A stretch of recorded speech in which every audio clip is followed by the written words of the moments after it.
Depuis 30 ans, nous dénonçons cette démarche du Rwanda qui se dit venir nous protéger, mais plutôt qui vient pour ses intérêts.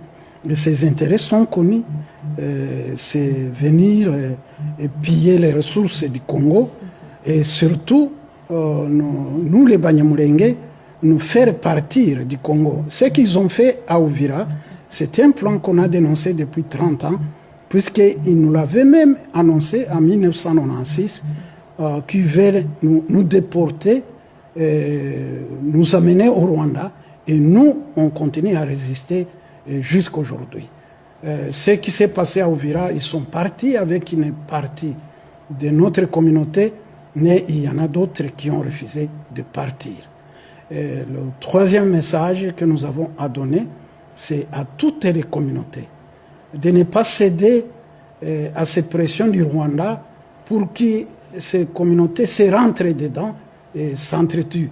Le Rwanda a toujours joué sur les conflits. Nous avons certes des conflits, nous avons des problèmes avec les voisins, mais le Rwanda les exploite, vient y verser pratiquement de l'essence et joue aux pyromanes et aux sapeurs-pompiers. Je crois vous souvenez dans les médias internationaux, Clairon et partout, qui viennent protéger les Banyamulenge, mais justement c'est pour jouer sur certaines personnes facilement qui peuvent céder à cela, croyant que les Banyamulenge sont les portes d'entrée. Justement, à travers ces manipulations, comme vous les décrivez, certains présentent ce retrait comme un geste d'apaisement. Est-ce que vous êtes de cet avis? Nous sommes au courant, c'est une pression diplomatique que le Rwanda a demandé à ses hommes de se retirer.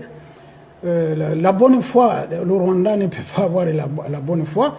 Et d'ailleurs, ils ne sont pas loin d'Uvira. Ils sont à Sangue, à Kabunambo. C'est à peu près à 30 km d'Uvira. En principe, ils devaient rentrer au moins là d'où ils sont partis en occupant Uvira, c'est à Kamanyola, Katokota, à 75 km d'Uvira. Mais les informations que nous avons aujourd'hui, ils ont contourné la plaine, ils montent par les Mera pour continuer à occuper les hauts plateaux chez moi. Et donc, le Rwanda, nous savons qu'ils se sont retirés un peu à Uvira, mais les manœuvres, c'est que les pressions doivent continuer pour que le Rwanda, d'abord, les troupes rwandaises se retirent du Congo. Nous, les Banyamulenge, nous sommes triplement victimes. Le Rwanda nous instrumentalise, il arrive au Congo, il fait des victimes, nous sommes des Congolais, ensemble avec les autres Congolais, nous sommes donc doublement victimes. Voilà, en tant que notable justement d'Uvira, quelle attente pour les populations en matière de sécurité et de paix durable? Oui, on a approché les autorités ici à Kinshasa. En tout cas, vous avez vu même le communiqué du gouvernement.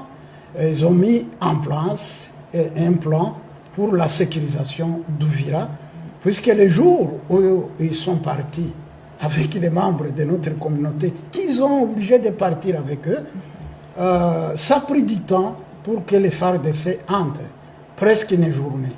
Et justement, comme ils avaient prévu un chaos qui pouvait aboutir au meurtre, c'est vrai, il y a eu des pillages, Dieu merci, il n'y a pas eu de morts. Quel message au Rwanda qui est accusé aujourd'hui de soutenir les rebelles du M23 et ses supplétifs? En tout cas, notre communauté, nous le disons depuis 30 ans. Nous disons au Rwanda de ne pas continuer à instrumentaliser notre communauté. Ne pas continuer à exacerber les conflits qui existent.